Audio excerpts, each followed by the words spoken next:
Kaluguran mga kapatid, Gilbang Pari, Padre Eloy, kaluguran mga kapatid, Gasol Pantayana. As we celebrate and honor Santa Monica, let us reflect on the beauty of motherhood. They say God's love is incarnated by our mother. There is a story that goes among the Jews that God is busy with other works. So He created our mothers to watch over us, to be present with us, and to guide us as we grow up in our lives. Today we honor the great mother of Saint Augustine as we celebrate Happy Mother's Day. In the Book of Confession, Augustine used to call his mother a wonderful woman.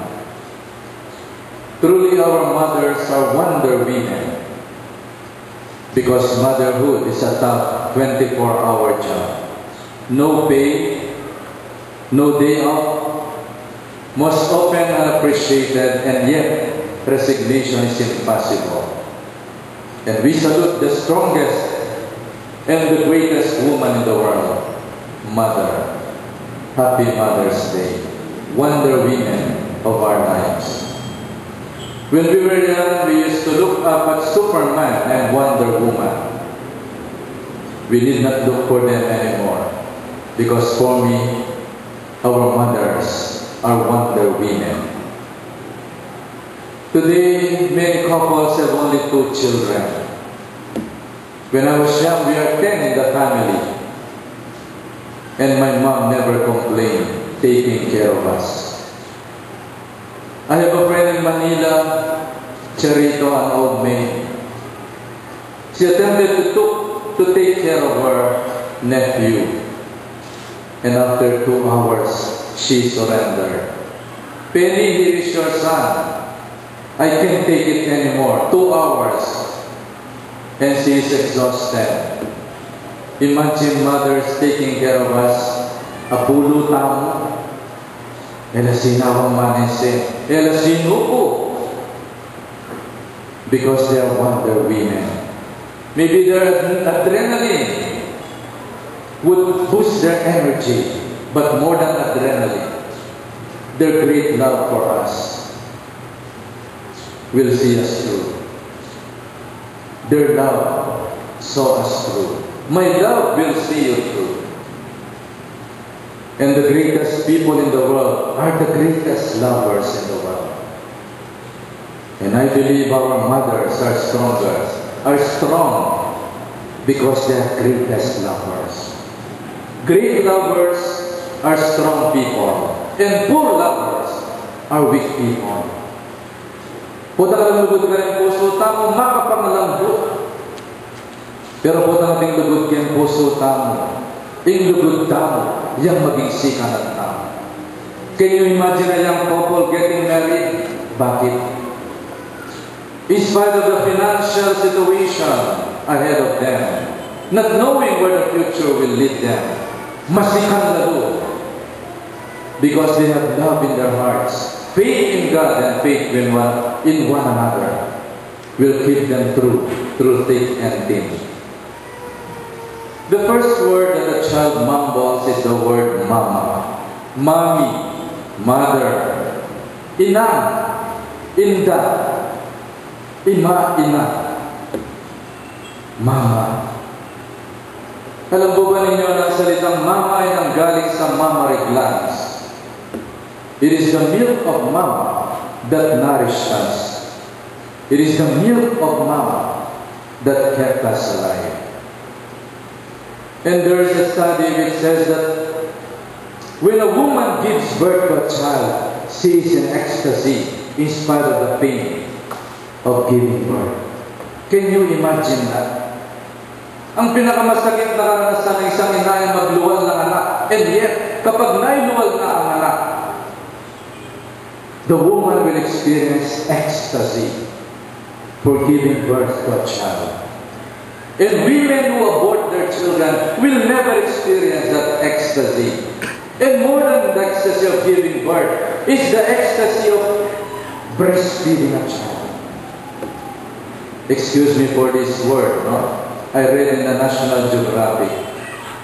Kapag daw ang may ang nanay ay nagpapasuso ng anak, the woman is experiencing orgasmic ecstasy. And people who would prevent the conception of a child will never experience that ecstasy. The joy of giving life through breastfeeding and the joy of giving birth to a new life. And what is the meaning of mama, mother? M is for the million things she gave me and for the beautiful memories she gave me and created me. Kaya nga po sabi nila sa Italiano, la vita è bella con la mamma. Napakaganda ng buhay kapag kasama ang nanay. Imagine a child growing up without a mother, parang basang sisiw. And thank you, Mother, for the million things you gave me, especially beautiful memories of your love. Beautiful memories of your love and care. Itangabod ning lugod mo king dulot ko.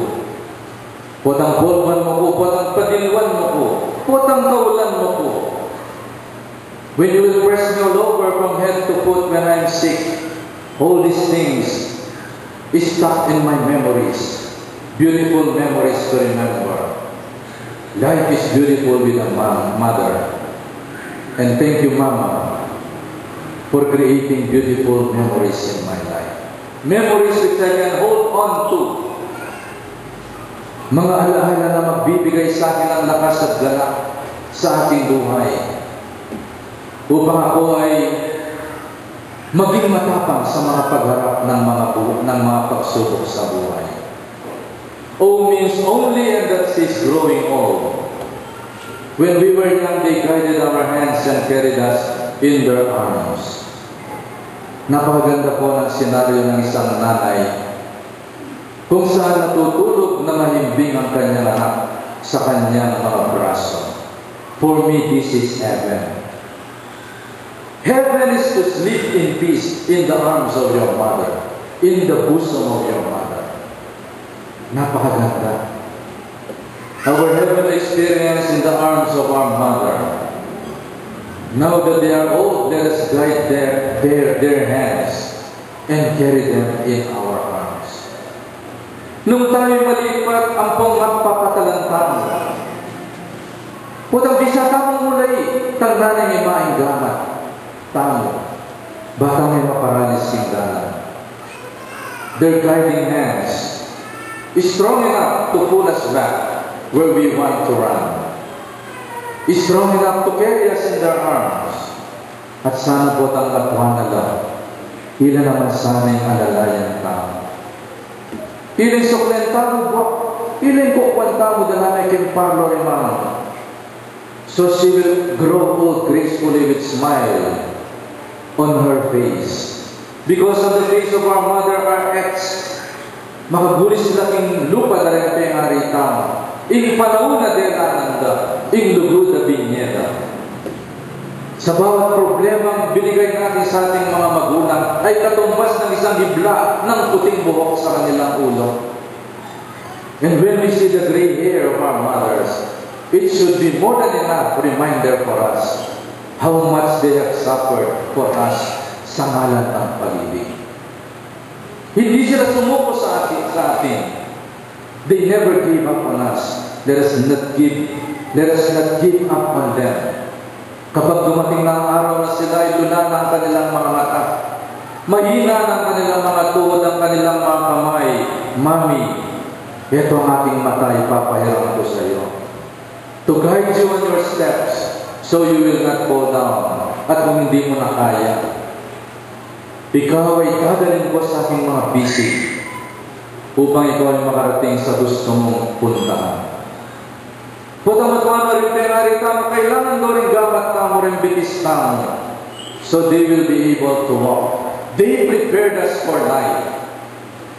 Let us prepare them for eternal life. In our lives, we undergo 2 nursery. The nursery, the hospital for newly born babies, and the nursing home, preparing them to eternal life. Inihanda tayo ng ating mga magulang sa isang buhay na napakaganda. Sana naman give them the reward of the anointing of the sick, not only doctors and medicine. Sana sa mga huling araw ng mga magulang natin at sa paglubog ng araw sa kanilang buhay, ibigay natin ang napakagandang buhay na naghihintay sa kanila, eternal rest. Grant unto them, O Lord. May they rest in peace, because we love them in life. Much more in death, and they will be in our hearts forever. You know, one of the saddest experience I had in a UF hospital. One time there was a mother who was confined in a room. Whenever I visit her, every morning, nakatanaw siya sa bintana. Malamlam ang mata. Walang ngiti sa kanyang mga labi. And I asked her caregiver, bakit ba ganyan si Lola Felisa? Sa bawat araw na bisitahin ko siya, kausapin, hindi siya sumasagot. Nakatanaw ng malungkot sa bintana. Malayo ang tingin, wala namang hinihintay. 3 araw na siya sa hospital, not one of her children visited her. And when they visited her, nag-away pa sa loob ng kwarto. Kung sino magbabayad at maghihintay at mag-aalaga sa kanilang nanay. Dinamdam yun ni Mang Felisa. And I spoke to her children, if you want your mother to live long, show her and make her feel that you care and love her. Lola Felisa went home, but after 3 days, she went back to the hospital because of a heart attack. Natake ang puso niya. Sa sama ng loob sa kanyang mga anak na pinalaki niya sa pagmamahal. And at the time that she needed them most, they're not around to help her and to support her. The family asked me to celebrate Mass for Lola Felisa. I was shocked with what I read on the coffin. Mama, we love you very much from your loving children. May malambot ko. Napakaganda ng kabaong, napakaganda ng kanyang mga bulaklak. Pero kasinungalingan yung nakasulat dun sa kabaong, from your loving family. My God, may ginawa. Is this the way they show their love for their mama? Namatay sa sama ng loob sa kanyang mga anak. Tears for the tears she shed for me, and the precious time she accompanied me. You know, motherhood is 24 hours. Tears not for the tears she shed for me, and the precious time she accompanied me. You know, one time mayroong isang bata nagpo-cross sa river. Sabi ng mami sa anak, humawak ka sa kamay ko. Malakas ang agos ng ilog. At sabi ng anak, Mami, kayo po humawak sa kamay ko. Dahil baka mabitawan ko kayo, pero kayo malakas. Hawakan po ninyo ang kamay ko, Mami, para hindi ako madala ng agos. Yan ang ginawa ni Santa Monica kay Agustin. Hinawakan niya ang kamay ni Agustin upang hindi siya maanod at malumot sa kumunoy ng kasalanan. Saving her child from eternal damnation by sacrificing her tears. Dinluan ng Santa Monica ay naging pamangana tinuman aldot bini, magsalbat siya at maglambitin ting krus. Hangga parapilang ginong mga lingwan, kabang-kaba rin magdusa ko. And her prayers and patience won the victory of the baptism of Saint Augustine. Tears of joy. From tears of sorrow, there are tears of joy. Pilang nakakalimanat yung pepakyak nyo rin pengari. Uling pengari kasan nila pepakibatan nyo masalpa kayaman. Dakalayanap ngayon ipapagagando rin matawad. Makalunos naman tuloy ma. Iyo sana pakyakan ulit ng anak tamo. Halog na mo panuman na yung tulong, inglong tutulo ka rin matatama. Halog na mo siksikan na isipunta mo kami pangisnawa tama. and yet puta sa supla sa ulit para masakitan niyo doon. How can you do that? You should be more considerate your loving mothers. Thank you, Mama, for the time. Time to be together. Mas nakikinalap din natin. May tema ko at the age of 13. Agad ang pigagawan, kinyak ko. Puto ka lang natin, Mama, agad yung pigagawan. Whether you like it or not, mga paghagaan. May nari ko nga nakasisibi kami, ikami rin kapatid kung kikyak kami. Harapanin bangke ng ima ko. Huling kaya walang kinima, kasakit pa. Thank you for the precious time you accompanied me. Kailangan mo ko gamat. Ikaw po ang umuli kong kikapin ko sandalan at kaulan mo ko yan sa along mo. Thank you, Mom, for your loving embrace. It is for her heart of purest gold.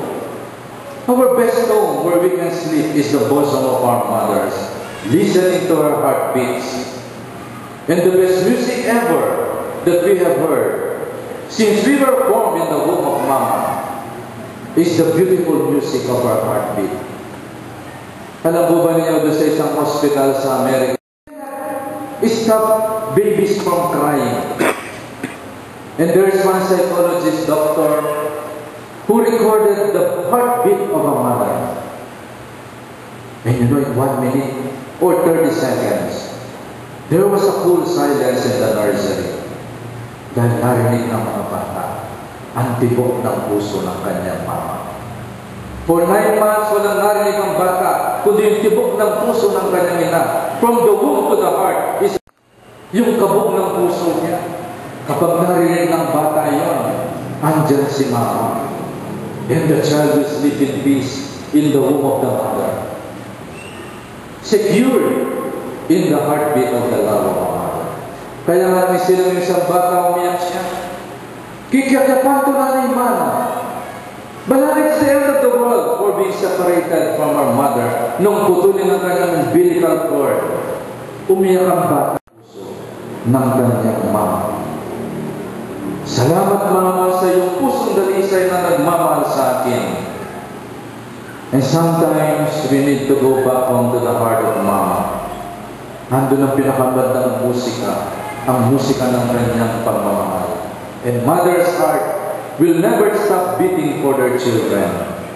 Kapag tayo may sakit, kapag tayo napahamak, ang unang nababagabag ay ang puso ni Mama. Love, light shining.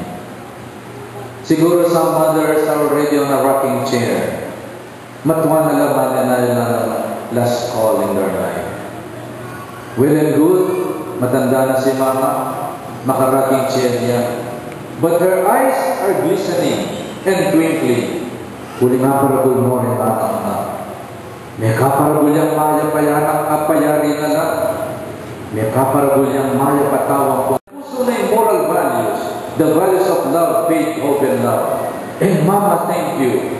This is your greatest contribution to the society and to the church. Men of character, men of love, men of faith.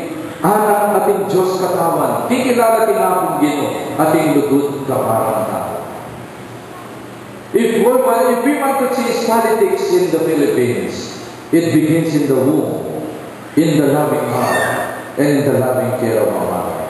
There will be good citizens because there will be mother who form their hearts, the hearts of their children, to love and to serve.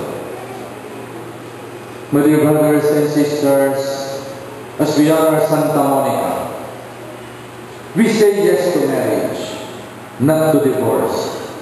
Alam ng marilay na asawa ng Monica ay Patricia, inyet pinalangin niya. Hinilibrasan ka rin mga rock ayaman.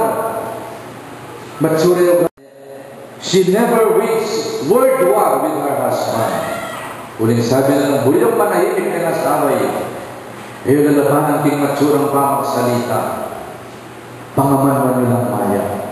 Let the word of God heal the brutality of your husband. As we honor Santa Monica, we say yes to marriage, yes to family, not to divorce. Santa Monica yung asawa ng yang maulang yata ng Marini San Patricio. Apayo ni Luke, kapamilatan ng Ama ng Diyos. As we honor Santa Monica, let us say yes to life. No to reproductive health bill. At yan may pasanin. We still say no to RH bill and say yes to life. And as we celebrate Mother's Day today, mothers would like to read the declaration. Have you ever known the declaration of mothers? I wanted you before you were born. Sana'y darating aldo na the most dangerous place in the world is the womb of the mother. Kanita, the most secured and heavenly place in the world is the womb of the mother. With the advent of contraception and abortion, hila pa man may buhay anak gagal-gal na lang. Biggest place in the world.